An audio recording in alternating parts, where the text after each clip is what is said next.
दोस्तों good evening. अच्छा, कल की एनालिसिस वीडियो में जो टेक्निकल लेवल्स हमने तेजी के लिए डिस्कस किए थे निफ्टी में, फिर से भाई लगातार तीसरे दिन हैट्रिक है, बिल्कुल सही साबित हुए। हमारी क्या चर्चा थी कल? 17,210 के ऊपर जो है हमें तेजी करनी है, 30 पॉइंट का एक स्ट्रिक्ट स्टॉप लॉस और 100 प्लस पॉइंट का टारगेट, क्योंकि जो नेक्स्ट रेजिस्टेंस है वो कहां पर था? 17,325 के आसपास हमने चर्चा की थी। तो 100 पॉइंट्स की जो हमने जो है डिस्कशन की थी वो तो मिला ही भाई, उसके साथ बोनस भी मिल गया आखिरी के आधे घंटे में जो है, और 50 पॉइंट निफ्टी ने जो है तेजी दिखा दी। लेकिन जो हमारे लेवल से फिर से एक बार निफ्टी में 100% सही साबित हुए हैं लगातार तीसरे दिन। आप देख सकते हैं भाई अब आगे क्या हो सकता है निफ्टी में, बैंक निफ्टी में, स्टॉक्स में, चर्चा करेंगे सारी चीजों की। स्वागत है आपका आपके अपने चैनल टीके मनी में। मेरा नाम है त्रिभुवन, सर्टिफाइड इन इक्विटी डेरिवेटिव्स में। जो नए लोग हैं टेलीग्राम चैनल पर आ सकते हैं, टीके मनी सर्च कर सकते हैं। 18,500 के आसपास मेंबर्स पहले से टेलीग्राम पे मौजूद हैं। टीके मनी सर्च करके आप टेलीग्राम पर आ सकते हैं। टीके मनी आप सर्च करेंगे, अगर आप चाहें टेलीग्राम पर आ सकते हैं। चलिए चर्चा की शुरुआत करते हैं। सबसे इंपॉर्टेंट मार्केट यानी निफ्टी। देखिए मार्केट में जो है डाउ जोन्स में कल काफी पिटाई हुई है, जबरदस्त। मेरे ख्याल से 450 पॉइंट के आसपास कुछ पिटाई रही है, लेकिन सुबह डाउ फ्यूचर 200 पॉइंट ऊपर थे। तो हमारी उम्मीद थी कि मार्केट की जो शुरुआत है वो फ्लैट टू नेगेटिव हो सकती है, फ्लैट टू नेगेटिव।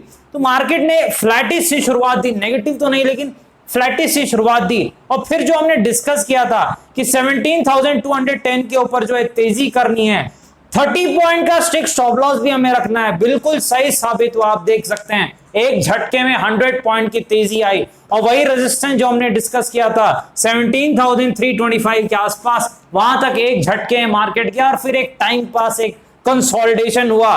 और उसके बाद फिर से जो आखिरी के आधे घंटे में शॉर्ट कवरिंग, क्योंकि मैंने आपको कहा था अगर 17,210 निकलता है शॉर्ट करने वाले फंस जाएंगे, मार्केट ऊपर की तरफ जाएगा निफ्टी भाई, और बिल्कुल वैसा ही हुआ। और कई बार वैसे में कुछ ज्यादा ही तेजी होती है, तो जो उम्मीद थी 100 पॉइंट हम हमेशा लेके चलते हैं, उससे भी ज्यादा तेजी हुई है, अच्छी खासी तेजी रही है। देखिए अब कल क्या हो सकता है, काफी ज्यादा इंपॉर्टेंट है। पहली चीज, विक्स कहां पर है? 18 के आसपास है। विक्स नीचे आया, इसका मतलब क्या है? स्टॉप लॉस थोड़ा और कम करेंगे, 30 पॉइंट से स्टॉप लॉस को कम कर देंगे।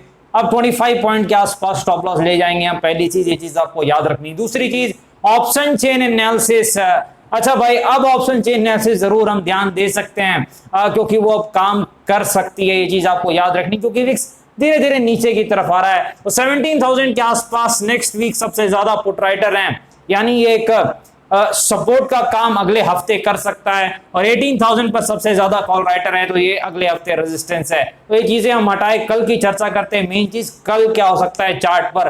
क्या हमें फिर से कोई आसान टेक्निकल लेवल मिलेगा क्या, जो 3 दिन से मिला है? इस पर तेजी करके काफी जो है आसानी से आप लोगों ने जो अच्छे पॉइंट्स जो है प्रॉफिट किए हैं। क्या कोई ऐसा टेक्निकल लेवल है क्या? देखिए कहीं ना कहीं आज वैसा इजी लेवल नहीं दिख रहा है भाई, सपोर्ट रेजिस्टेंस से ही काम चलाना पड़ेगा। आसान लेवल नहीं दिख रहा है आज उस प्रकार का मार्केट में, तो सपोर्ट रेजिस्टेंस से ही आपको काम चलाना पड़ेगा। ये चीज आपको याद रखनी है। सबसे पहले सपोर्ट देख लेते हैं, कहां पर सपोर्ट है?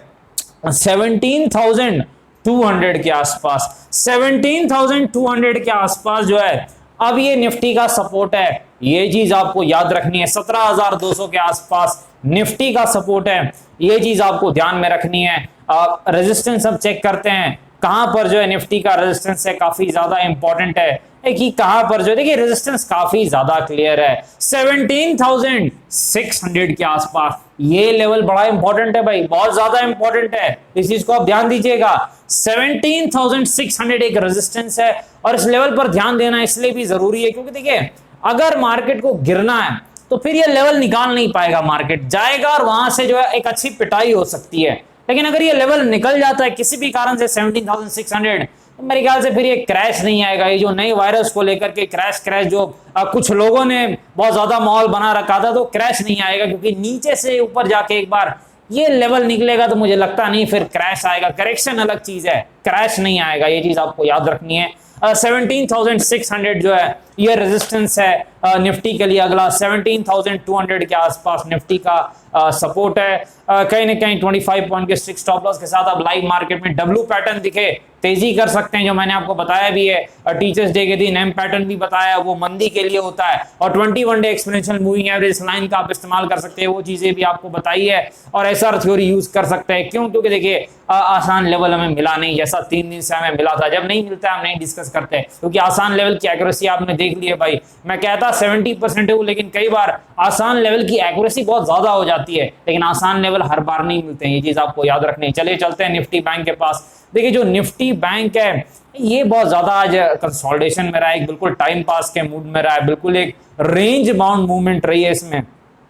कहीं ना कहीं इसका सपोर्ट रेजिस्टेंस एक बार हम चेक कर लेते हैं। देखिए जो सपोर्ट है निफ्टी बैंक का 36,200 के आसपास एक सपोर्ट दिख रहा है निफ्टी बैंक का। आज इसने अंडर परफॉर्मेंस दिखाई है निफ्टी बैंक ने। हो सकता है ये वापसी कर ले, अगर निफ्टी ऊपर जाता है हो सकता है अगला राउंड निफ्टी बैंक ही उसको ऊपर खींच के ले जाए। तो 36,200 के आसपास निफ्टी बैंक का सपोर्ट है, ये चीज आपको याद रखनी है 36,200।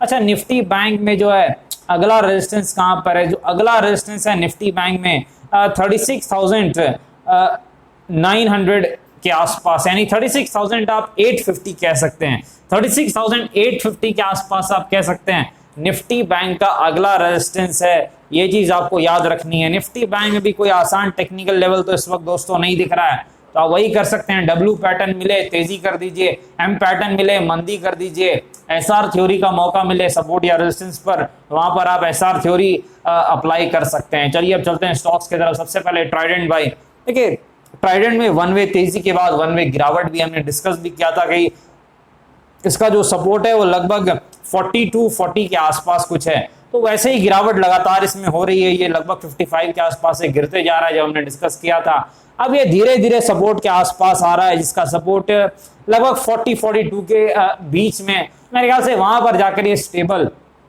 हो सकता है ट्राइडेंट का सपोर्ट, क्योंकि 40-42 एक ठीक ठाक सपोर्ट ट्राइडेंट में दिख रहा है। रेजिस्टेंस कहां पर है? 57 के आसपास ट्राइडेंट का रेजिस्टेंस है, ये चीज आपको याद रखनी। चलिए लुपिन फार्मास्यूटिकल्स के पास चलते हैं। देखिए लुपिन फंडामेंटली बहुत ही स्ट्रॉन्ग स्टॉक है, अच्छी कंपनी है। फार्मा स्टॉक अंडर परफॉर्म कर रहे हैं क्योंकि बाकी मार्केट चल रहा है, ये चीज आपको याद रखनी है। अब कहीं ना कहीं सपोर्ट के आसपास लुपिन है। 840-50 का जो जोन है ये लुपिन के लिए एक अच्छा सपोर्ट है, ये चीज आपको याद रखनी है। 840-850 के आसपास लुपिन का एक अच्छा सपोर्ट है, ये चीज आपको याद रखनी। तो सपोर्ट के नजदीक है लुपिन।